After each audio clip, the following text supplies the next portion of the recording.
저는 교회를 굉장히 사랑합니다.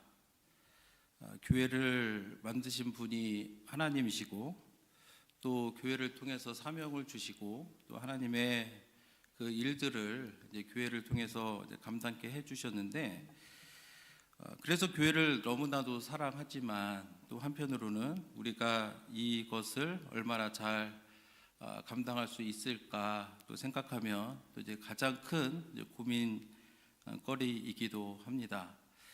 그래서 저는 사도행전 2장에 나타나 있는 초대교회의 모습을 보면 마음속에 굉장한 도전을 받습니다. 어떻게 그렇게 할 수 있을까? 실제로 누가는 초대교회가 세워지고 나서 이제 그 성장하는 과정을 너무나도 아름답게 기록하고 있는데 이 오늘의 본문 말씀을 통해서 이제 그 안에 담겨져 있는 5가지 원리들을 이 시간 우리가 함께 나누고 우리 교회도 그 5가지 원칙들을 잘 살피고 헤아려서 초대교회처럼 이 페이필 지역에서 또 아름다운 이야기들을 써내려가는 주님의 복된 교회가 되기를 주님의 이름으로 축복합니다. 독일의 식물학자였던 유스투스 리비히라는 사람은 식물이 자라는데 이제 필수적인 그 영양분들에 대해서 이야기를 합니다. 질소, 인산, 칼륨 등 식물이 자라는 데 있어서 필수 영양분을 얘기를 하면서 식물의 성장을 좌지우지하는 것은 이 영양분들이 얼마나 많은가, 얼마나 넘치는가 그것이 아니라 필수적인 영양분인데 이것이 얼마나 부족한가에 의해서 식물이 성장이 이제 결정된다라고 하는 것을 발표를 했습니다. 그래서 얼마나 많은가 최대가 아니라 얼마나 적은가, 가장 적은 것이 성장을 결정한다는 이론인데 이 이론은 우리들의 그 신앙의 삶에도 이제 똑같이 적용이 된다라고 생각을 합니다. 사진을 보시면 이 통에다가 물을 가득 채우려면 어느 지점까지 물을 채울 수 있겠습니까? 이 그림을 보시면 나무로 된 널판지로 이렇게 이어 붙여서 만든 물통이 있는데 물을 가득 채운다고 하면 어느 정도까지 물을 채울 수 있겠습니까? 저기 보시는 것처럼 가장 낮은 나무가 있는 곳까지 물을 채울 수가 있겠죠. 아무리 물을 많이 갖다 부어도 저 이상은 채울 수가 없습니다. 왜냐하면 옆으로 다 흘러서 내려오기 때문이죠. 그 옆에 아무리 널판지가 높고 견고하게 물 셀 틈 없이 잘 붙어 있다 할지라도 결국은 저 낮은 널판지의 위치까지밖에 우리가 물을 채울 수밖에 없습니다. 그래서 오늘 그 5가지 원리를 함께 나누기를 원하는데 오늘 설교의 제목이 예친훈 사손입니다. 여러분들 이게 무슨 말인지 아시나요? 아마 처음 들어보는 말일 거라고 생각을 합니다. 그 5가지 원리가 뭐냐? 예배입니다. 우리 교회가 아름답게 성장하기 위해서 우리가 힘써서 해야 될 첫 번째가 뭐냐면 예배라는 거예요. 두 번째는 뭐냐? 친교입니다. 성도의 교제라고도 우리가 말할 수 있겠습니다. 친교 굉장히 중요합니다. 하나님께서 교회를 세우신 것도 믿음의 동역자들을 하나로 모아서 만든 것이 교회라는 점을 생각을 한다면 우리가 믿음의 형제 자매들과 함께 연합하고 함께 있는 것이 얼마나 귀하고 복된 일인지 우리가 알 수 없습니다. 세 번째는 훈련입니다. 다른 말로 하면 교육이라고도 우리가 부를 수 있겠습니다. 어떤 사람들은 예배만 잘 드리고 기도만 열심히 하면 되지 무슨 훈련이 필요하냐라고 말할 수 있겠지만은 실상은 그렇지가 않습니다. 아까 우리가 그 리비히의 최소량의 법칙에서도 우리가 본 것처럼 아무리 예배를 열심히 드리고 전도 열심히 한다 할지라도 그 한 가지가 빠지면 그 한 가지 때문에 어떻게 됩니까? 잘 성장할 수가 없다라는 것들을 우리가 기억을 해야 됩니다. 그래서 훈련이 굉장히 중요하고 사는 뭐냐? 사역입니다. 섬김과 이제 봉사라고도 말할 수가 있습니다. 우리가 하나님의 은혜로 구원을 받은 사람들은 사역의 현장에 있어야 됩니다. 그래야 우리가 성장하고 그래야 우리 교회가 더욱더 큰 일을 감당할 수 있고, 내가 섬김만 받으려 한다라면 그것은 예수님이 가르쳐 주시는 진리가 아닙니다. 예수님도 분명히 말씀하신 것은 뭐냐면 인자가 온 것은 섬김을 받으러 함이 아니라 섬기러 오셨다라는 것들을 우리가 기억을 하면서 우리들도 초대교회처럼 아름다운 이야기들을 써 내려가기 위해서는 우리가 사역의 자리에 우리가 있어야 됩니다. 마지막으로 선은 뭘까요? 눈치가 있으신 분들은 이제 선교 나오겠죠. 다른 말로 하면 또 전도라고도 볼 수가 있습니다. 교회가 교회다워지려면 전도에 열심을 내야 될 줄로 믿습니다. 그것이 하나님이 원하시는 것이고, 앞서도 말했지만 예배, 친교, 훈련, 사역 아무리 열심히 한다 할지라도 전도하지 않는 교회, 여러분들이 생각하기에 그 교회가 건강한 교회라고 말할 수 있겠습니까? 여기서 말 잘해야 됩니다. 잘못 얘기하면 분위기 어색해집니다. 그럴 수가 없겠죠. 그래서 예배만 잘 드리면 되지, 아니에요. 예배도 잘 드려야 되고, 친교도 잘 하셔야 되고, 훈련도 잘 받으셔야 되고, 사역도 잘 감당해야 되고, 이제 선교도 우리가 잘 감당해야 된다라는 것을 기억하시기를 원합니다. 오늘 우리가 사도행전 2장 37절부터 봤는데 41절까지는 베드로가 성령의 충만함을 받아서 사람들에게 설교했을 때에 유대인들이 그 복음을 들었습니다. 그리고 베드로의 설교를 통해서 자신들의 죄를 회개하고 예수 그리스도를 믿어서 하나님의 자녀가 되었습니다. 그래서 41절 말씀을 보시면 그 말을 받은 사람들은 침례를 받음에 이날의 신도의 수가 3,000이나 더하더라 라고 성경은 기록하고 있습니다. 굉장히 놀라운 일입니다. 여러분들 한 명 전도하기가 쉽습니까? 어렵습니까? 어렵죠. 그런데 유대인들은 더 힘들어요. 특히나 이 사람들은 어떤 사람들이냐면 예수님을 십자가에 못 박았던 사람들입니다. 평생을 율법에 의지해서 예수 그리스도가 아니라 율법을 지킴으로 인해서 내가 구원을 받을 수 있다라고 굳게 믿고 있었던 그 사람들에게 성령의 충만함을 받아서 정말로 부활하신 예수가 참 하나님의 아들이시고 그가 십자가에 달려 죽으심으로 우리가 그를 믿을 때에 하나님의 자녀가 되는 권세를 얻을 것이다 라고 했을 때에 신도의 수가 3,000이나 더했다. 여기서 3,000명은 남자 성인만 카운트한 겁니다. 그러니까 어린아이들, 여자까지 생각을 해본다면 훨씬 더 많은 사람이 베드로의 설교를 듣고 자신의 죄를 회개하고 하나님께로 돌아왔을 거라고 생각을 합니다. 그리고 이 사람들이 어떻게 됩니까? 이 사람들이 초대교회의 멤버가 되어서 42절부터 47절까지 그 아름다운 이야기가 이제 기록되어 있습니다. 그래서 42절을 보시면 그들이 사도의 가르침을 받아 서로 교제하고 떡을 떼며 오로지 기도하기를 힘쓰니라. 그들이 예수 그리스도를 믿었습니다. 그리고 하나님의 자녀가 되었습니다. 그리고 나서 한 일이 뭐냐? 사도의 가르침을 받아서 서로 교제하고 떡을 떼며 오로지 기도하기를 힘쓰니라. 길게 설명되어 있지만 이 42절의 말씀을 한 글자로 정리를 하면 그들이 뭐 했느냐? 예배했다라는 거예요. 그래서 예배는 이처럼 중요합니다. 우리가 믿음의 삶을 살아가는 데 있어서 아무리 강조해도 지나침이 없을 정도로 예배는 무척이나 우리가 바른 성도의 삶을 살아가는데 이제 중요한 겁니다. 그들이 사도의 가르침을 받았다고 기록이 되어 있습니다. 초대교회에는 예배 시간에 사도들의 가르침을 받았습니다. 그리고 서로 교제하고 떡을 뗐다라고 기록되어 있는데 이것은 오늘날로 따지면 이제 주의 만찬을 의미합니다. 오늘날도 우리가 예배 중에 성만찬을 하는 것처럼 그 초대교회에도 사람들이 와서 서로 교제하고 이제 떡을 떼면서 성만찬을 했습니다.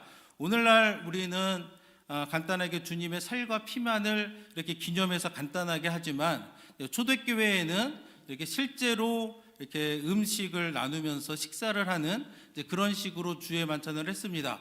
그리고 그들이 기도하기를 힘썼다라고 성경은 우리에게 가르쳐주고 있습니다. 언제 기도했는가? 함께 모여서 예배할 때에 그들이 열심히 그렇게 기도했다라고 그렇게 기록하고 있습니다.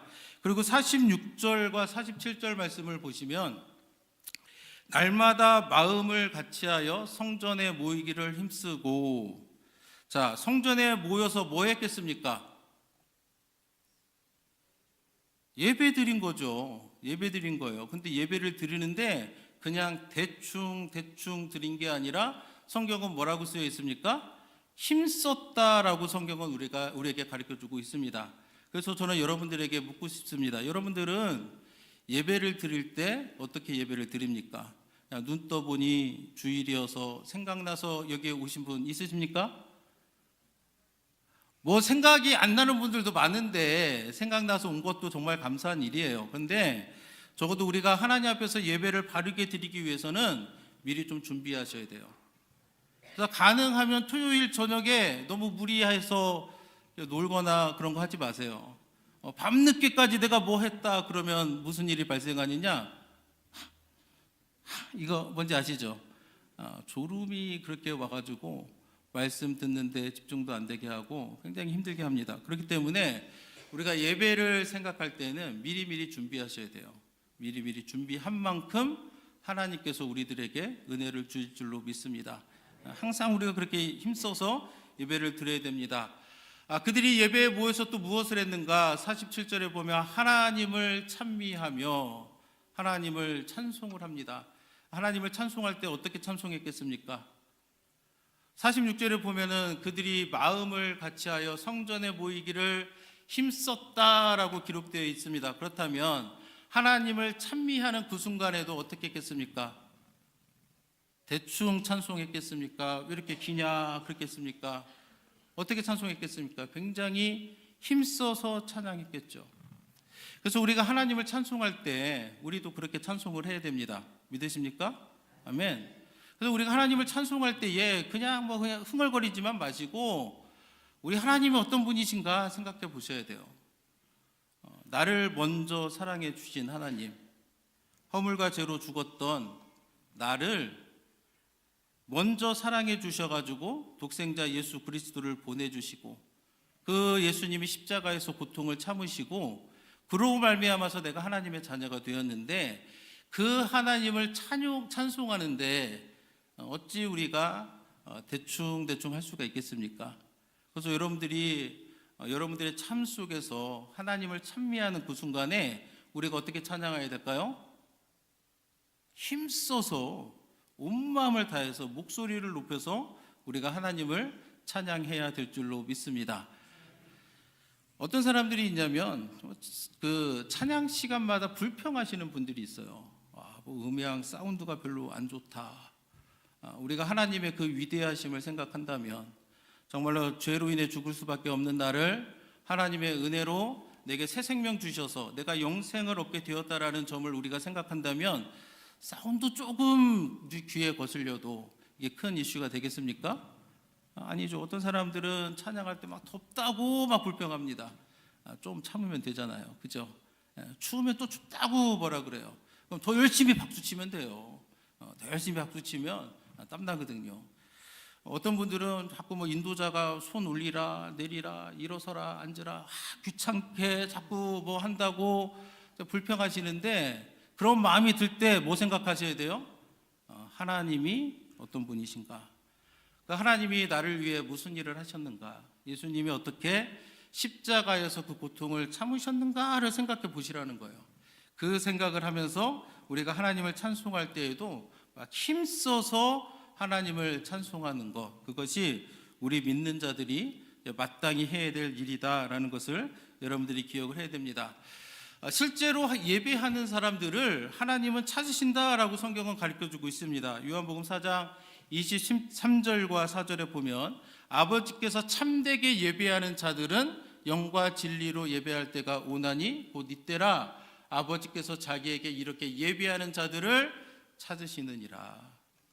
지금 이 순간에도 우리가 기억해야 될 게 뭐예요?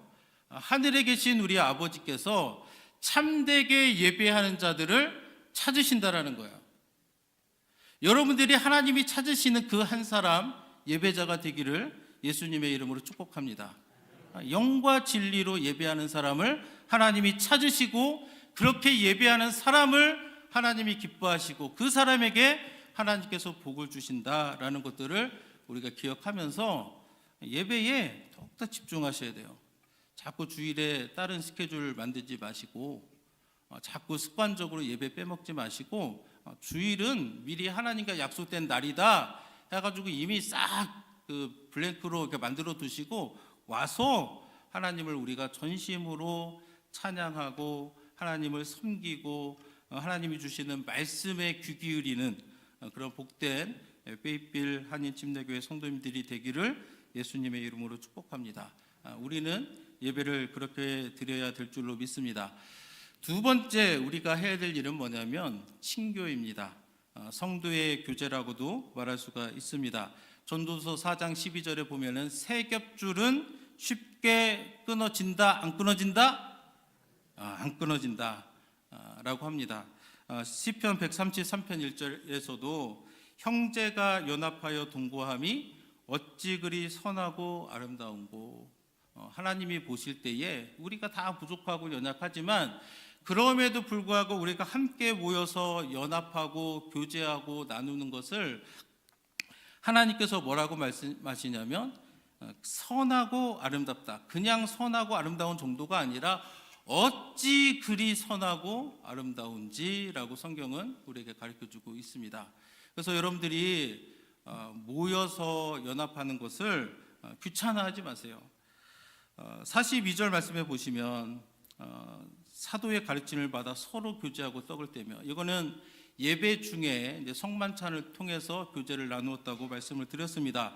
그럼 이 사람들이 예배 시간에만 이렇게 했는가? 46절 말씀을 보시면 날마다 마음을 같이하여 성전에 모이기를 힘쓰고 집에서 떡을 떼며 기쁨과 순전한 마음으로 음식을 먹고, 교회에서만 떡을 떼고 교제한 것이 아니라 집에서도 그들이 함께 모여서 떡을 떼며 기쁨과 순전한 마음으로 음식을 먹고 뭐 했겠습니까? 성도의 교제를 하면서 음식 먹고 다 좋잖아요. 이런 것들은 우리도 할 수 있어요. 그렇지 않습니까? 우리도 집에서 사람 불러서 맛있는 음식을 준비해서 막 먹을 수 있어요. 근데 이 사람들이 교제하면서 무엇을 했을까? 무엇을 했겠습니까? 나를 죄에서 구원하신 하나님의 위대하심에 대해서 같이 논하지 않았겠습니까? 내가 지금 하나님의 자녀로 이 세상을 바르게 살아가야 되는데 내가 지금 고민하고 있는 것들, 내가 좀 더 하나님 앞에서 온전한 사람이 되기 위해서 노력하는 것들을 서로 나누고 서로 기도하고 격려해주고 이렇게 교제하지 않았겠습니까? 우리도 성도의 교제라고 생각한다면 이런 교제해야 되는 거예요. 함께 모여서 맛있는 거 막 먹고 내가 마음에 안 드는 사람 막 욕하고 막 즐거워하고 박수치고 그러지 말자고요. 우리 한번 결심합시다. 그러지 맙시다. 이제 그런 거는 끝. 이제는 우리가 이제부터는 하나님이 날 위해서 하신 일들을 나누자고요. 그리고 어떤 사람이 그걸 위해서 고민하고 애쓰면 함께 기도해 주자고요. 그것이 하나님이 원하고 바라시는 바다라는 것들을 우리가 기억을 해야 됩니다. 그래서 교제라고 하는 것은 우리가 교회도 생각을 해보세요. 교회가 건물입니까? 아니죠. 믿음의 공동체인 거예요. 믿음의 공동체. 우리가 함께 모여서 교제하고 떡을 떼는 그 순간 그 모임이 교회가 되는 것이고 하나님이 그 모임을 기뻐하신다는 거예요. 하나님이 그 모임을 향해서 어찌 그리 선하고 아름다운고 라고 말씀하신다고 성경은 우리에게 가르쳐주고 있는 겁니다. 어떤 사람들이 있냐면 나는 사람들하고 만나는 거 싫다 하는 사람들이 있어요. 어떻게 보면은 이게 말도 많고 하니까 나는 엮이기 싫다 이런 분들이 있습니다. 그런 분들 보셨나요? 그런 사람들이 의외로 있습니다. 그래서 제가 텍사스에 있을 때도 어떤 사람이 있냐면 목장 안 해요. 사역의 부서에 인볼브 안 합니다. 그냥 혼자 교회만 왔다 갔다 예배 드리는 거. 그럼 어떤 일이 발생하느냐? 굉장히 편합니다. 여러분들도 목장 안 하고 사역 안 하고 예배만 왔다 갔다 해보세요. 얼마나 편한데요. 여러분들이 교회에서 식당에서 봉사한다고 스트레스를 받습니까? 뭐 한다고 스트레스를 받습니까? 얼마나 편한데요. 그런데 그것이 우리의 신앙의 삶에 유익을 주느냐? 아니라는 거예요. 몸이 아파요. 교회를 못 갔습니다. 목장에도 안 가요. 사역에도 인벌브가 안 되어 있어요. 누가 손잡아 주냐고요. 누가 연락해 주냐고요.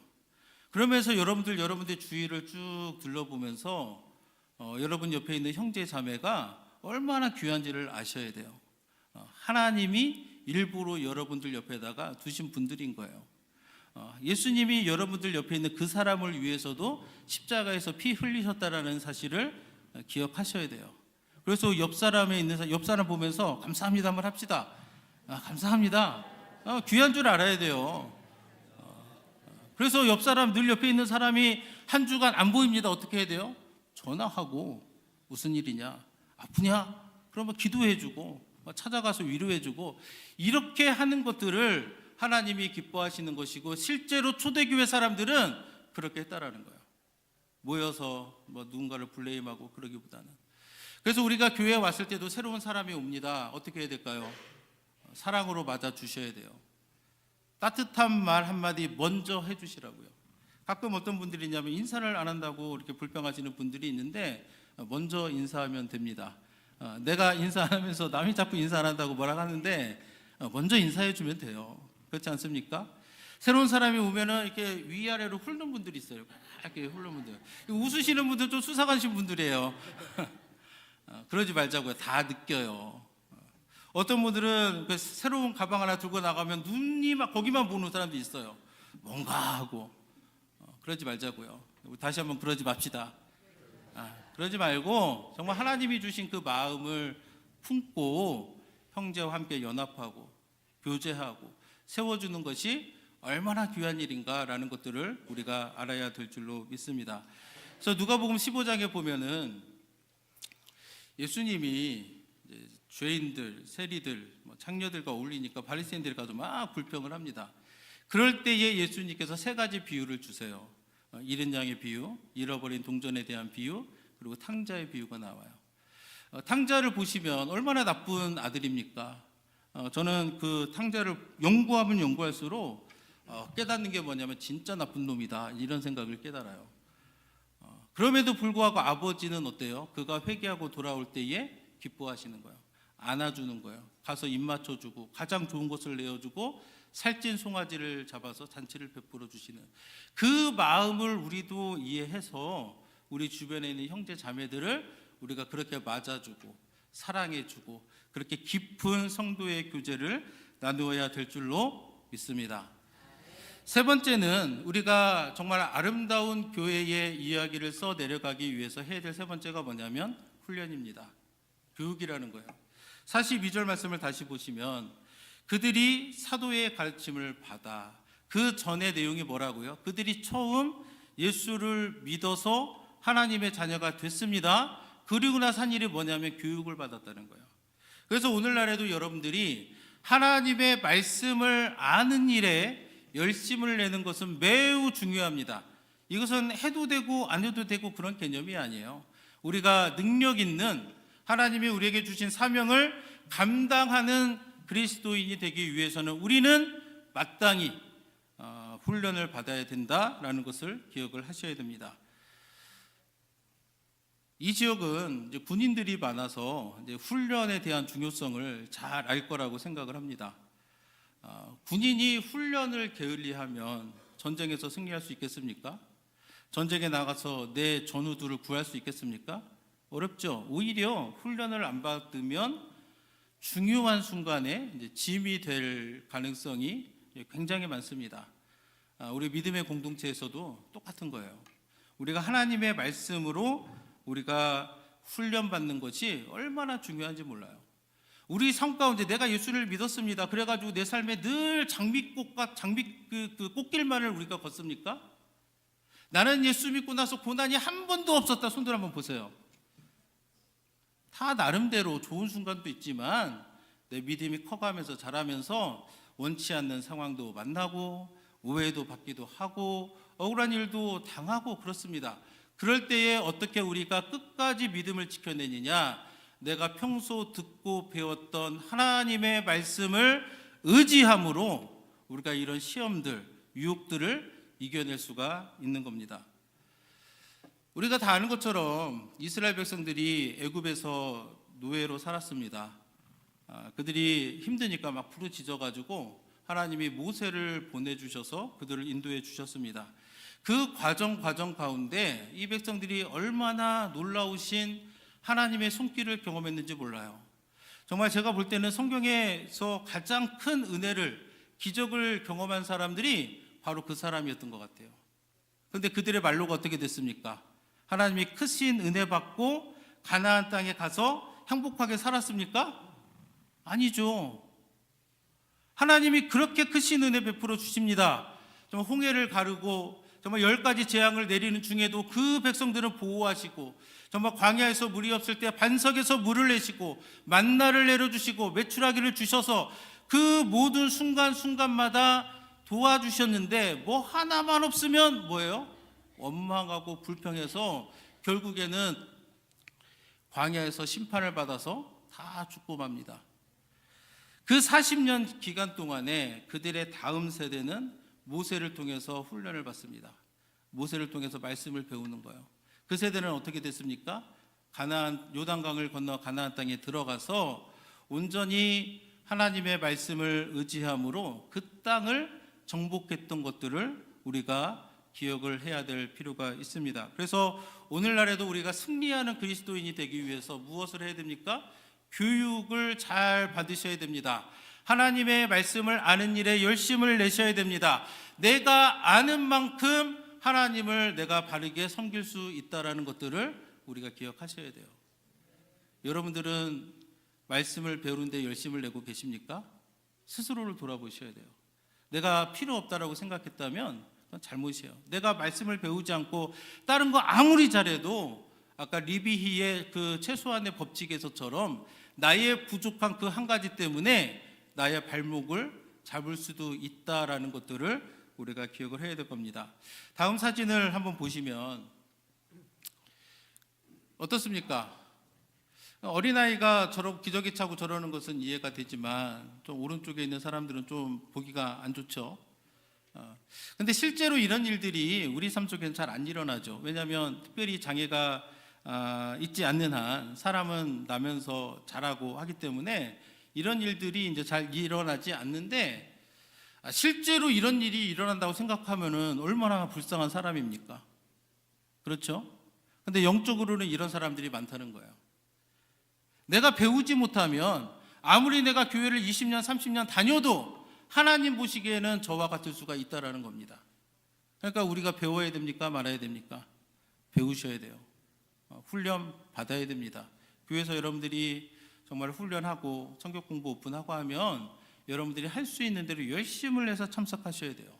그것이 하나님께서 이 땅에 세운 이 교회를 아름답게 만드는 일이고, 하나님께서 내게 주신 하나님의 자녀로 구원해 주셨는데 그 복음에 합당하게 사는 길이다라는 것들을 우리가 기억을 해야 됩니다. 그래서 우리는 날마다 어떻게 해야 돼요? 자라나야 됩니다. 날마다 우리는 어떻게 했냐면 주님을 닮아가는 저와 여러분들이 되기를 예수님의 이름으로 축복합니다. 네 번째 우리가 마땅히 해야 될 일은 뭐냐? 누가가 기록한 것처럼 아름다운 교회의 이야기를 써 내려가기 위해서 우리가 마땅히 해야 될 것은 뭐냐면 사역입니다. 봉사의 현장에 우리가 있어야 됩니다. 아까도 얘기했지만 내가 섬김만을 받으려 한다면 어떻게 하겠습니까? 섬기는 인생이 되어야 됩니다. 44절과 45절에 보면은 믿는 사람이 다 함께 있어 모든 물건을 서로 통용하고 또 재산과 소유를 팔아 각 사람의 필요를 따라 나눠주며. 초대교회 성도들이 어떻게 사역했는가? 자신의 것을 함께 나누고 자신의 소유를 팔아서 함께 나누었다라고 기록하고 있습니다. 어떤 분들은 이거 공산주의 아니냐 이렇게 생각하시는 분들이 있는데 그게 아니고 이때의 상황을 좀 우리가 알면 이해가 됩니다. 당시에는 이때의 사람들이 언제였느냐? 오순절입니다. 율법에 의하면 오순절에는 성전에 와서 하나님께 절기를 지켜야 됩니다. 그래서 오순절에 많은 사람들이 각지에서 모여들었는데 그때에 성령이 이 땅에 임하게 됐고 성령의 충만을 받은 베드로가 복음을 전했습니다. 그때에 멀리 있던 사람들도 복음을 들은 사람들이 하나님의 자녀가 되었고 그 사람들이 어떻게 됐습니까? 돌아가지 않고 예루살렘에 남았던 거예요. 원래 예루살렘에 있던 사람들이야 자신의 집이 있고 자신의 터전이 있으니까 괜찮겠지만 멀리서 온 사람들이 복음을 듣고 예루살렘 교회에 남았을 때 그 사람들의 필요는 누가 채워줍니까? 먼저 믿었던 예루살렘 교회에 있었던 사람들이 자신의 물건을 나눠주고 자신의 소유를 팔아서 함께 감당해주고 그랬더니 46절에 온 백성의 칭송을 받았다라고 성경은 가르쳐주고 있습니다. 그래서 마찬가지로 오늘날에도 우리가 하나님 앞에서 어떻게 우리가 서야 되는가, 하나님께서 내게 주신 사명이 있어요 없어요? 있어요. 그 사명을 내가 있는 자리에서 감당하는 사람을 하나님께서 기뻐하시고 그런 사람들이 많아지면 많아질수록 교회는 더욱더 힘을 얻어서 하나님이 기뻐하시는 참된 교회가 될 수 있다는 것을 우리가 기억을 해야 됩니다. 우리가 예수 그리스도를 믿으면 하나님이 우리에게 은사라는 것을 선물로 줍니다. 믿으십니까? 다 주세요. 나는 못 받았는데요? 그런 사람 있으신가요? 있어요. 내가 모르는 게 문제지 하나님이 내게 은사를 주셨단 말이에요. 그럼 이 은사는 써야 됩니까? 말아야 됩니까? 쓰라고 준 거예요. 누구를 위해서? 나를 드러내고 나를 자랑하고 그런 것이 아니라 교회의 덕을 세우고 하나님의 나라를 위해서 하나님이 주신 은사를 우리가 써야 됩니다. 이 은사는 씨앗의 형태로 주어지는데 이 씨앗이 어떻게 자랍니까? 우리가 사역의 자리에서 내가 봉사하면서 하나님이 주신 은사를 내가 사용하면서 그것이 자라나는 겁니다. 그렇기 때문에 우리가 하나님께서 주신 은사를 가지고 내가 있어야 될 그 자리에서 하나님의 일을 감당하는 사람, 그 사람이 되어야 되는 거예요. 만약 안 하면 어떻게 되겠어요? 하나님 우리에게 은사 주셨습니다. 그런데 내가 아무것도 안 하고 가만히 있어요. 어떻게 되겠습니까? 우리가 달란트의 비유 다 알잖아요. 하나님께서 달란트를 주셨습니다. 즉시 가서 그 사명을 감당한 사람에게는 하나님이 뭐라고 합니까? 착하고 충성된 종이다 라고 말합니다. 그런데 땅에 묻어둔 사람이 있습니다. 그 사람을 향해서는 주님이 뭐라고 하세요? 악하고 게으른 종아 라고 그렇게 합니다. 나중에 주인이 와서 계산할 때에 슬피 울며 이를 갈미 있을 거라고 이야기를 합니다. 대단히 두렵고 무서운 말씀인 거예요. 여러분들은 어떻습니까? 하나님이 분명히 은사를 주셨는데 그 은사에 맞게 여러분들의 자리에서 사명을 감당하고 계십니까? 하셔야 돼요. 교회 주보를 보면 간혹가다 각 부서마다 이제 봉사자가 필요합니다라는 주보에 글이 올라옵니다. 여러분들 그거 다 보시죠. 볼 때 마음에 아무런 찔림이 없다. 이거는 나와 상관없는 일이다라고 생각한다면 잘못 생각하신 거예요. 우리는 하나님의 일에 참여해야 됩니다. 우리가 사역의 자리에 있을 때 우리의 신앙이 자라는 거예요. 우리가 사역의 자리에 있을 때 교회가 더욱더 강건해지고 우리가 사역의 자리에 있을 때 우리의 신앙도 더욱더 풍성한 신앙인이 될 줄로 믿습니다. 마지막으로 해야 될 일은 뭐냐? 선교, 전도 마땅히 해야 됩니다. 47절 말씀에 보시면 하나님을 찬미하며 또 온 백성에게 칭송을 받으니 주께서 구원받는 사람을 날마다 더하게 하시니라. 제가 여러분들에게 간단한 질문을 드리도록 하겠습니다. 분명히 성경 말씀은 주께서 구원받는 사람을 날마다 더하게 해주셨다라고 기록하고 있습니다. 그러면 초대교회 성도들은 전도 안 하고 가만히 있는데 하나님이 구원받는 사람들을 날마다 더하게 해주셨겠습니까? 아니면 초대교회 성도들이 예배도 열심히 하고 사역도 열심히 하고 성도의 교조도 열심히 하고 교육도 열심히 받아서 나가서 전도를 열심히 했더니 주께서 구원받은 사람을 날마다 더하게 하셨겠습니까? 1번입니까? 2번입니까? 제가 개인적으로는 어려운 질문이 아니라고 생각을 하는데 당연히 2번이죠. 어떻게 하면 하나님께서 이렇게 해주시는가? 내가 전도할 때 그렇게 해주시는 거예요. 마태복음 28장 18절에서 20절에 주님께서는 분명히 모든 믿는 자들에게 사명을 주셨습니다. 너희는 가서 제자 삼으라. 이게 주님이 우리에게 주신 사명이에요. 그럼 여러분들은 그 사명이 내 마음에 좀 도전이 돼가지고 내가 지금은 좀 잘 못해도 그래 좀 해봐야 되는데 하고 노력하고 생각하고 계십니까? 생각하셔야 됩니다. 그것이 하나님이 원하시는 거예요. 그 일을 하라고 하나님께서 우리를 부르셨다는 거, 그 일을 하라고 하나님이 남들보다 먼저 우리를 만나주시고 남들보다 먼저 하나님의 자녀 삼아주셨다는 것들을 우리가 기억을 해야 됩니다. 그래서 어떤 분들이 있어요. 난 잘 몰라요. 나는 담력이 없어요. 이렇게 말하는 분들이 있어요. 근데 47절 말씀은 누가 구원받는 사람을 날마다 더하게 해주세요? 주께서 해주시는 거예요. 내가 하는 게 아니에요. 나는 그냥 주님의 도구가 되어서 말할 뿐인 거예요. 말하면 하나님이 구원받는 사람들을 더하게 해주시는 겁니다. 아멘. 그래서 내가 담대해서 복음을 전하는 게 아니에요. 나는 부끄럽고 연약하고 잘 알지 못하지만 하나님이 주신 말씀에 순종하는 마음을 가지고 나가서 입을 열어서 복음을 전하면 하나님이 나를 담대하게 바꾸어 주시는 겁니다. 여전히 내가 담대하지 못하다라고 생각한다면 왜 그러느냐? 안 나가서 그런 거예요. 나가서 복음을 전해야 되는 거예요. 주변에 보니까 합동 노방전도 있잖아요. 그죠?